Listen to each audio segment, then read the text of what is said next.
I'm Sanga Kantima. I'm an innovator. I'm working on a wireless cardiodiagnosis system. This system will use the portable device, IHMOS. It's an integrated heavy measure and monitoring system.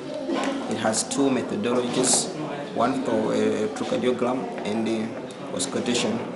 And this system will be installed in rural areas where cardiologists are not available, like in the villages. So what happens is that the nurses will do the examinations on the patient, then they send the samples to a cardiologist in the central hospitals, then cardiologist to send back the results of the diagnosis. So a lot of people will benefit from this innovation.